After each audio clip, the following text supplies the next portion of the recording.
وذلك لأن المرأة إذا لم يكن لها محرم فإن الحج لا يجب عليها.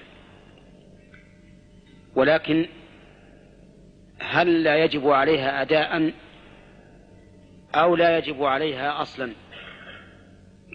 المشهور من مذهب الحنابلة أنه لا يجب عليها الحج أصلا. لا تحج بدون محرم،